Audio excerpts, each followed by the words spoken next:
दिव्या की माँ जैसे ही बच्चा उसकी गोद में देती है, दिव्या चिल्लाने लगती है कि ये मेरा बच्चा नहीं है, मुझे मेरा बच्चा चाहिए।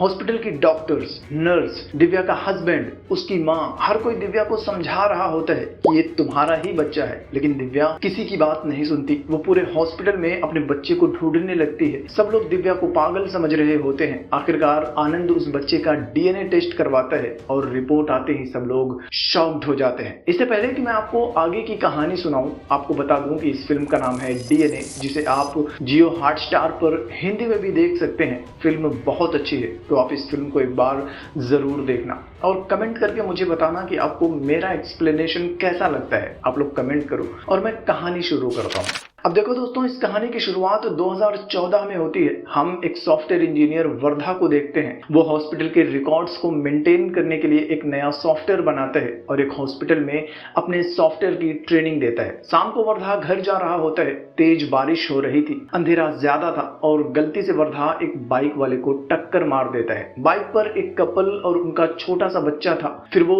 एम्बुलेंस बुलाता है। कपल और उसके बच्चे को लेकर हॉस्पिटल आता है तो पता चलता है कि पति पत्नी दोनों की मौत हो चुकी है। राजेंद्रन वर्धा को पुलिस से बचाना चाहता था तो पुलिस के सामने झूठ बोलता है। उनसे कहता है कि ये एक हिट एंड रन केस है, हाईवे पर उन्हें कोई ठोक कर भाग गया था। इधर वर्धा उदास एक बेंच पर बैठा हुआ था। उसे बच्चे की फिक्र हो रही थी। तभी नर्स उसके बगल में बैठे हुए आदमी को बताती है कि आपकी वाइफ तो ठीक है, लेकिन आपका बच्चा मर चुका है। वो आदमी रोने लगता है, कहता है कि 10 साल से मेरी वाइफ माँ बनने वाली थी, लेकिन बच्चा मर गया। अब मैं अपनी वाइफ को कैसे संभालूंगा? और उसे रोता हुआ देखकर वर्धा को एक आइडिया आता है। वो राजेंद्रन से बात करता है, जिसके बाद राजेंद्रन उस आदमी से बात करता है और एक्सीडेंट में जिस कपल की मौत हुई थी, ये लोग उसका बच्चा इस आदमी को दे देते हैं। सब कुछ सेटल हो जाता है, लेकिन वर्धा अभी भी उदास होता है। राजेंद्रन कहता है कि आप फिक्र क्यों कर रहे हैं, अब तो सब कुछ सेट हो गया है और आप भी बच गए हैं। लेकिन वर्धा कहते हैं कि जुर्म करने वाला कभी नहीं बचता, थोड़ी देर से ही सही, लेकिन सजा सबको मिलती है। इसी के साथ कहानी 2023 में शिफ्ट होती है। हम एक पियक्कड़ आनंद को देखते हैं। उसकी गर्लफ्रेंड ने उसे छोड़कर किसी और से शादी कर ली थी और फिर एक दिन उसने आनंद को मैसेज करके बताया था कि वो अपने हस्बैंड के साथ खुश नहीं है। उसका हस्बैंड उसे मारता है और फिर उसने सुसाइड कर ली थी और इन सब की वजह से आनंद का दिल टूट चुका था। दिल टूटा आशिक आनंद दिन रात बस शराब पीता रहता है। उसके फ्रेंड्स उसे समझाते हैं, उसे घर लेकर आते हैं, लेकिन आनंद का पूरा परिवार उसकी वजह से बहुत परेशान होता है। आनंद के पापा प्रोफेसर थे और उसका छोटा भाई प्रकाश भी पढ़ा लिखा था, अच्छी नौकरी करता था। सोसाइटी में उनकी काफी रिस्पेक्ट थी, लेकिन आनंद की वजह से उन्हें लोगों के सामने कई बार जलील होना पड़ता है। और परेशान होकर एक दिन आनंद के पापा उसे श्राप देते हैं कि तू जिंदगी में कभी भी खुश नहीं रहेगा, बर्बाद हो जाएगा। कुछ दिनों तक ऐसे ही चलता रहता है और फिर आनंद को रिहैबिलिटेशन सेंटर भेज दिया जाता है, जहां पर आनंद शराब छोड़ दे उसका इलाज चल रहा होता है। दूसरी तरफ हम दिव्या को देखते हैं। आज घर पर उसे देखने लड़के वाले आए थे। दिव्या की माँ उसे समझाती है कि तुम उनके सामने ज्यादा बात मत करना, वो कुछ पूछें तो जवाब मत देना, बस चाय देकर चुपचाप वापस आ जाना। लेकिन जब दिव्या चाय देने के लिए जाती है तो लड़के के घर वाले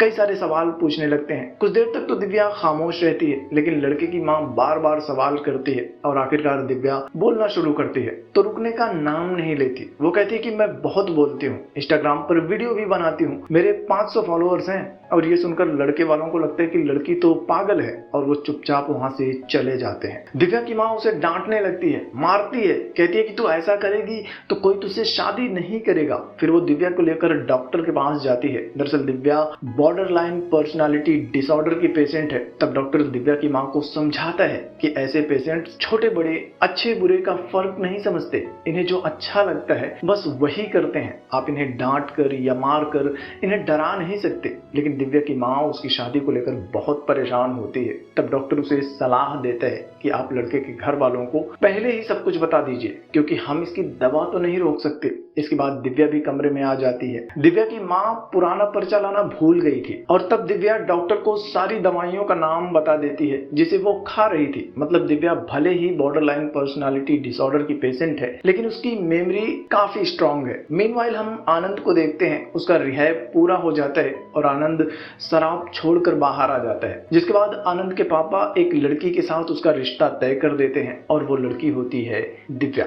उनकी शादी तय हो जाती है, लेकिन शादी वाले दिन आनंद के फ्रेंड वेंकट को दिव्या के बारे में पता चल जाता है कि लड़की पागल है। वो आनंद के पापा से आकर दिव्या के बारे में बताता है कि लड़की तो पागल है, ये शादी कैंसिल कर दीजिए और हम लोग वापस चलते हैं। लेकिन आनंद के पापा कुछ नहीं बोलते और वेंकट समझ जाता है कि उन्हें दिव्या के बारे में पहले से ही सब कुछ पता था। दरअसल दिव्या की माँ ने आनंद की फैमिली को दिव्या के बारे में सब कुछ बता दिया था और आनंद के पापा ने भी उन्हें आनंद के बारे में बता दिया था कि लड़का पियक्कड़ था, रिहैब से वापस आया है और दोनों फैमिली की मर्जी से यह शादी हो रही थी। वेंकट कहता है कि एक पागल लड़की से मैं अपने दोस्त की शादी नहीं होने दूंगा और वो आनंद को भी दिव्या के बारे में सब कुछ बता देता है और रिश्ता तोड़ने के लिए कहता है। लेकिन आनंद चुपचाप स्टेज पर जाता है, दिव्या का हाथ पकड़ता है और कहता है कि मैं इसके साथ ही शादी करूंगा और किसी को भी हमारी फिक्र करने की जरूरत नहीं है। दिव्या यह सुनकर बहुत खुश हो जाती है। जिंदगी में पहली बार किसी ने उसे सपोर्ट किया था,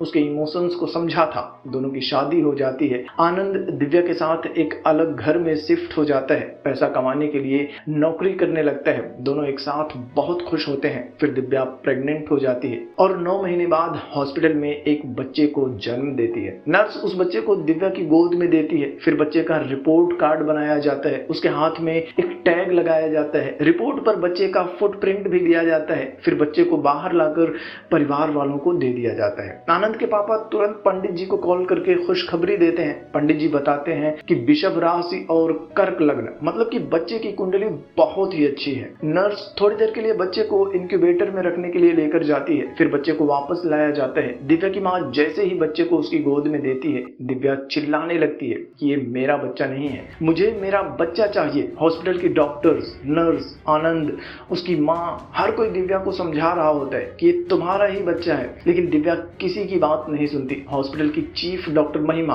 बच्चे की रिपोर्ट्स देखती है और वो भी दिव्या को कन्विंस करने की कोशिश करती है कि बच्चा तुम्हारा ही है, लेकिन दिव्या उसकी बात भी नहीं मानती। वो पूरे हॉस्पिटल में अपने बच्चे को ढूंढने लगती है। हर कोई परेशान हो जाता है। जिसके बाद महिमा आनंद को अपनी कैबिन में बुलाती है। वो आनंद से कहती है कि दिव्या पहले से ही मेंटल पेशेंट है और अभी वो जो कर रही है उसे पोस्टपार्टम डिप्रेशन कहते हैं, जो कि अक्सर चाइल्ड बर्थ के बाद होता है और ये नॉर्मल बात है। लेकिन दिव्या अपने बच्चे को लेकर बहुत ज्यादा परेशान होती है और उसे परेशान देखकर आनंद पुलिस में कंप्लेंट कर देता है। पुलिस वाले हॉस्पिटल में आते हैं। महिमा इंस्पेक्टर को हॉस्पिटल का सीसीटीवी फुटेज दिखाती है, मेडिकल रिपोर्ट्स दिखाती है, उन्हें दिव्या की मेंटल कंडीशन के बारे में बताती है। जिसके बाद इंस्पेक्टर भी आनंद से कहता है कि सब कुछ तो ठीक लग रहा है, लेकिन अगर तुम्हें हॉस्पिटल पर केस करना है तो तुम्हारे पास कोई सॉलिड एविडेंस होना चाहिए। खैर वो लोग बच्चे को लेकर घर आ जाते हैं, लेकिन दिव्या बच्चे को दूध पिलाने से मना कर देती है। आनंद उसे समझाता है कि मैं अपने बच्चे को ढूंढ लूंगा, लेकिन इस बच्चे का ख्याल भी तो रखना ही पड़ेगा ना।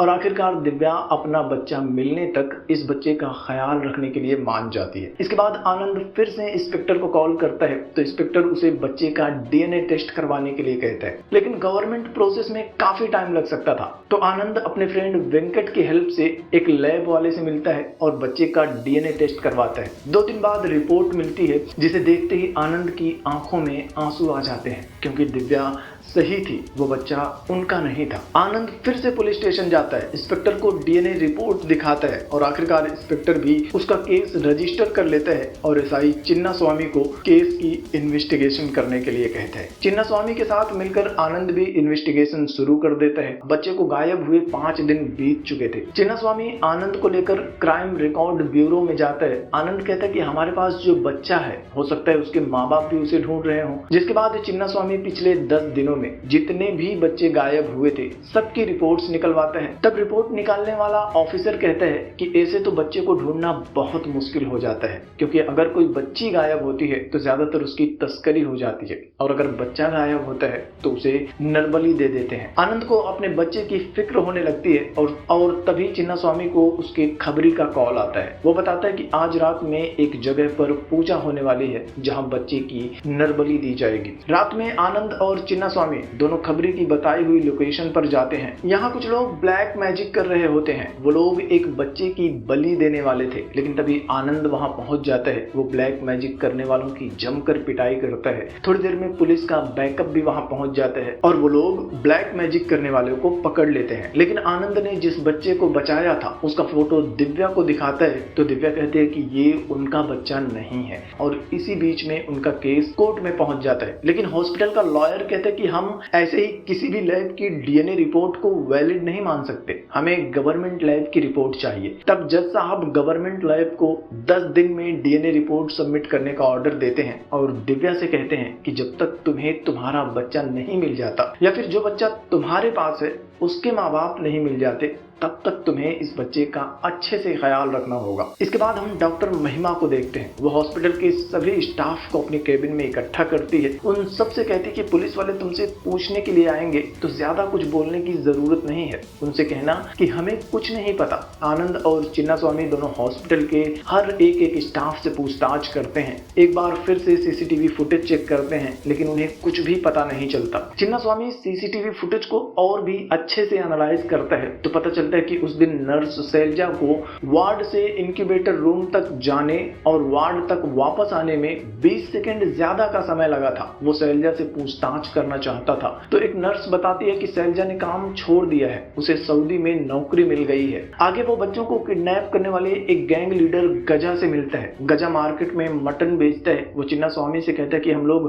हॉस्पिटल से पैदा हुए बच्चों को नहीं उठाते, ये हमारा काम नहीं है। अपने बच्चे को ढूंढने के साथ ही आनंद उसके घर पर जो बच्चा था उसके माँ बाप को भी ढूंढ रहा था। वो कई सारे हॉस्पिटल्स में पूछताछ कर रहा होता है और वो काफी थक चुका था। एक पेड़ के नीचे बैठ जाता है, तभी एक बुढ़िया उसके पास आती है। उसके दोनों हाथ में बड़ा बड़ा थैला था। वो हॉस्पिटल में चिप्स बेच रही होती है। बुढ़िया उसे पीने के लिए पानी देती है और फिर वहां से जाने लगती है। तभी आनंद उस बुढ़िया के थैले को ध्यान से देखता है तो उसे एक बच्चे का हाथ दिखाई देता है। आनंद उस बुढ़िया का पीछा करता है। वो बुढ़िया अपने घर चली जाती है। आनंद भी एक जगह पर छुपकर सब कुछ देख रहा होता है। तभी एक आदमी शेखर उसके घर पर आता है और बच्चे को लेकर जाने लगता है। आनंद उसका पीछा करता है। शेखर उस बच्चे को लेकर एक अंडर कंस्ट्रक्शन बिल्डिंग में जाता है और चिन्नास्वामी को इन्फॉर्म कर देता है। चिन्नास्वामी भी कुछ कांस्टेबल्स को लेकर वहां आता है। थोड़ी देर बाद एक आदमी मूर्ति उस बच्चे को पिक करने के लिए आता है, लेकिन पुलिस वालों की हेल्प से आनंद शेखर और मूर्ति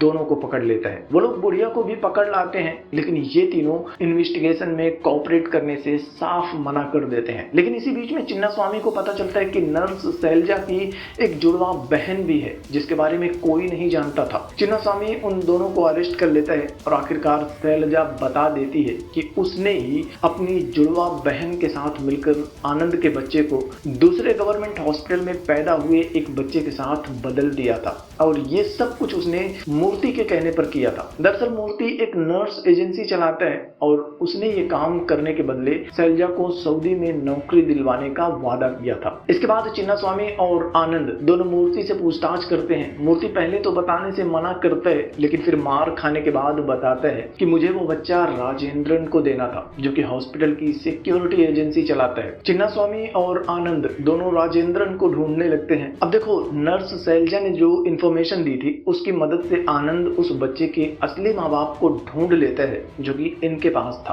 आनंद घर जाता है। वो दिव्या को बताता है कि मैंने इस बच्चे के असली माँ बाप को ढूंढ लिया है, हमें ये बच्चा उन्हें वापस करना होगा। लेकिन दिव्या अब उस बच्चे से इमोशनली कनेक्ट हो चुकी थी। वो आनंद से बहुत ज्यादा नाराज होती है, लेकिन आनंद उसे समझाता है कि जैसे हम अपने बच्चे के लिए परेशान हैं, वैसे ही इसके माँ बाप भी परेशान होंगे, हमें इसे वापस करना ही होगा। दिव्या मान जाती है। अगले दिन दोनों इस बच्चे के असली माँ बाप के घर जाते हैं और उन्हें बच्चा वापस कर देते हैं। वो दोनों अपना बच्चा पाकर खुश हो जाते हैं। बच्चे की माँ दिव्या से कहती है कि कल ही मैं मंदिर गई थी, मैंने मन्नत मांगी थी और आज भगवान की कृपा से आप हमारा बच्चा लेकर आ गए। आनंद और दिव्या घर वापस आ जाते हैं, लेकिन अब दिव्या को बच्चे की फिक्र हो रही थी। वो अगली सुबह बच्चे की माँ को कॉल करती है। तब बच्चे की माँ दिव्या से कहती है कि कल हम मंदिर जाने वाले हैं, आप भी हमारे साथ चलिए, शायद हमारी तरह आपको भी आपका बच्चा मिल जाए। इधर आनंद राजेंद्रन को ढूंढ रहा होता है। पता चलता है कि राजेंद्रन एक बार में है। आनंद तुरंत बार में जाता है, लेकिन इससे पहले कि आनंद राजेंद्रन से बात करता, कुछ गुंडे राजेंद्रन के ऊपर हमला कर देते हैं। आनंद उसे बचाने की कोशिश करता है, लेकिन वो गुंडे आनंद को पकड़ लेते हैं, उसे जबरदस्ती शराब पिलाते हैं, जिससे कि आनंद बेहोश हो जाता है और फिर वो लोग राजेंद्रन को मारकर वहां से भाग जाते हैं। राजेंद्रन के मरते ही इस केस की सारी लीड खत्म हो जाती है। आनंद को समझ में नहीं आ रहा था कि अब वो क्या करे। फिर वो चिन्नास्वामी से कहता है कि हमें गजा से पूछताछ करनी चाहिए, पता लगाना चाहिए कि राजेंद्रन का मर्डर किसने किया, लेकिन चिन्नास्वामी मना कर देते हैं। पर आनंद उसकी बात नहीं मानता। वो गजा के आदमियों पर नजर रखने लगता है तो गजा के आदमी उसे पकड़ लेते हैं। वो लोग आनंद की जमकर कुटाई करते हैं और तब आनंद उनमें से एक आदमी के हाथ पर टैटू देखता है। वैसा ही टैटू राजेंद्रन को मारने वाले के हाथ पर था। आनंद समझ जाता है कि राजेंद्रन को गजा के आदमियों ने ही मारा है और तब वो गजा के आदमियों की जमकर धुलाई करता है। गजा की गर्दन पर चाकू रखकर उसे पूछता है और तब गजा बताता है कि राजेंद्रन को मारने का कॉन्ट्रैक्ट देने वाला कोई और नहीं वर्धा है, वही सॉफ्टवेयर डेवलपर जिसे हमने इस फिल्म की शुरुआत में देखा था। और इसी के साथ वापस वर्धा की कहानी पर आ जाते हैं। अब देखो, उस रात एक्सीडेंट के बाद वर्धा ने वो बच्चा इस आदमी को दे दिया था, जिसके बाद ये आदमी वर्धा के पास आता है, उसे अपनी बीवी के गहने देने लगता है। लेकिन वर्धा कहता है कि ये सब मैंने पैसे के लिए नहीं किया। लेकिन वो आदमी कहता है कि हम लोग 10 साल से कोशिश कर रहे थे और आज आपकी वजह से हमें बच्चा मिला है। वो जबरदस्ती वर्धा को गहने देकर चला जाता है। तब राजेंद्रन उस गहने में से आधा खुद रख लेता है और आधा वर्धा को दे देता है। कुछ दिन बीत जाते हैं और एक दिन ये आदमी फिर से वर्धा के पास आता है। वो वर्धा से कहता है कि ये मेरा दोस्त है, इसे भी बच्चा नहीं हो रहा, तो आप इसके लिए भी बच्चे का इंतजाम कर दीजिए। वर्धा इनकार करता है। तब ये आदमी कहता है कि हम लोग 5 लाख देने के लिए तैयार हैं। वर्धा सोचता है कि इतना तो मैं साल भर में भी नहीं कमा सकता और वो इनका काम करने के लिए मान जाता है। वर्धा प्लान बनाता है, राजेंद्रन उसे एग्जीक्यूट करता है और फिर वो एक मंदिर में जाकर क्लाइंट को बच्चा दे देते हैं। इसके बाद वर्धा को समझ में आ जाता है कि इस काम में उसे बहुत पैसा मिलने वाला है। वर्धा ने जो सॉफ्टवेयर बनाया था उसमें हॉस्पिटल के पेशेंट्स का डेटा रिकॉर्ड किया जाता था और उस डेटा से वर्धा को पता चलता रहता है कि किसका बच्चा कब पैदा होने वाला है, वो कौन सी जाति का है। और क्लाइंट की जैसी डिमांड होती थी ये लोग उसी तरह का बच्चा उन्हें दे देते थे। लेकिन वर्धा को पकड़े जाने का डर था, तब वो राजेंद्रन के साथ मिलकर एक टीम बनाता है। टीम में 4 लेयर होते हैं। सबसे ऊपर होता है वर्धा, जो कि क्लाइंट्स के साथ डील करता है और बच्चों की डिटेल्स निकालकर राजेंद्रन को दे देता था। जिसके बाद होता है राजेंद्रन, वो एक आदमी को हायर करता था जो बच्चा चोरी करने वाले से बच्चे को लेकर क्लाइंट्स को दे देते थे। उनका धंधा काफी अच्छा चल रहा था। जिसके बाद राजेंद्रन एम्बुलेंस ड्राइवर की नौकरी छोड़ देता है और एक सिक्योरिटी एजेंसी खोल लेता है। सब कुछ अच्छा चल रहा था। फिर एक दिन वर्धा के पास विदेश से एक क्लाइंट आता है। वो वर्धा को बच्चे के बदले 2 करोड़ देने के लिए तैयार था, लेकिन उनकी एक शर्त थी कि बच्चा स्पेशल जन्म लग्न मुहूर्त में पैदा होना चाहिए, मतलब कि 15 जुलाई को 7:30 से 9:30 के बीच में। वर्धा ऐसी प्रेग्नेंट औरतों की डिटेल्स निकालते हैं जिनकी डिलीवरी लगभग इसी टाइम पर होने वाली थी और टोटल 3 औरतों में से एक होती है दिव्या। वर्धा राजेंद्रन से उन सब के फैमिली बैकग्राउंड को चेक करने के लिए कहते हैं और खुद उन औरतों पर नजर रख रहा होता है। इधर राजेंद्रन मूर्ति को सब कुछ सेट करने के लिए पैसे दे देता है और राजेंद्रन बच्चा बदलने का पूरा प्रोग्राम सेट कर देता है। बच्चों की डिलीवरी होती है और उन तीनों में आनंद के बच्चे की कुंडली सबसे बेस्ट, तो ये लोग अपना काम शुरू कर देते हैं। बुढ़िया गवर्नमेंट हॉस्पिटल से एक बच्चा उठाकर लाती है। नर्स शैलजा की जुड़वा बहन उस बच्चे को लेकर हॉस्पिटल के पिछले दरवाजे से अंदर चली जाती है और फीडिंग रूम में शैलजा से मिलकर बच्चे को बदल देती है। फिर पीछे के दरवाजे से बाहर आकर आनंद का बच्चा बुढ़िया को दे देती है। बुढ़िया उस बच्चे को अपने थैले में रखती है और चुपचाप वहां से चली जाती है। जिसके बाद राजेंद्रन और वर्धा वो बच्चा क्लाइंट को दे देते हैं। लेकिन वर्धा के प्लान में गड़बड़ तब हो जाती है जब दिव्या पहचान जाती है कि बच्चा उसका नहीं है। मामला बिगड़ रहा था तो वर्धा ने आनंद को मारने की तैयारी की थी, लेकिन आनंद कोर्ट और पुलिस के चक्कर लगा रहा था तो मारना आसान नहीं था। जिसके बाद वो बुढ़िया से बच्चा लेने वाले शेखर को मारना चाहता था। शेखर और मूर्ति को एक साथ पकड़ लिया था तो मजबूरी में खुद को बचाने के लिए उसे अपने सबसे भरोसेमंद पार्टनर राजेंद्रन को ही मरवाना पड़ा। अब प्रेजेंट में हम देखते हैं कि वर्धा को उसी क्लाइंट का कॉल आता है, वर्धा ने जिसे आनंद का बच्चा दिया था। वो कल यूएस जाने वाले थे, लेकिन जाने से पहले एक और कपल से वर्धा को मिलवाना चाहते थे। वर्धा उन्हें मंदिर में मिलने के लिए बुलाता है। इधर हॉस्पिटल में जो बच्चा दिव्या को मिला था उसकी माँ के कहने पर दिव्या भी उनके साथ मंदिर जाती है। इधर चिन्ना स्वामी को खबर मिलती है कि वर्धा मंदिर में है। वो तुरंत आनंद को कॉल करके बता देता है और आनंद भी वर्धा को ढूंढते हुए मंदिर पहुंच जाता है। मंदिर में वर्धा को देखते ही आनंद उसकी पिटाई शुरू कर देता है और उस क्लाइंट के हाथ से बच्चा लेकर दिव्या को दे देता है। अपने बच्चे को देखते ही दिव्या पहचान जाती है कि बच्चा उन्हीं का है। आनंद वर्धा और उसके आदमियों के साथ फाइट कर रहा होता है, लेकिन तभी राजेंद्रन का बेटा वहां आ जाता है। वो अपने बाप की मौत का बदला लेने के लिए वर्धा को चाकू मार देता है। वर्धा की मौत हो जाती है। आनंद और दिव्या को भी उनका बच्चा मिल चुका था। वो दोनों भी खुश होते हैं और इसी के साथ ये फिल्म भी खत्म हो जाती है। तो फिल्म की कहानी के बारे में में अपना ओपिनियन कमेंट बॉक्स में जरूर बताना। वीडियो अच्छा लगे तो लाइक करना, शेयर भी कर देना और चैनल को भी सब्सक्राइब कर लेना। तो यार जल्दी मिलूंगा आपसे एक और नई वीडियो के साथ, तब तक के लिए थैंक यू।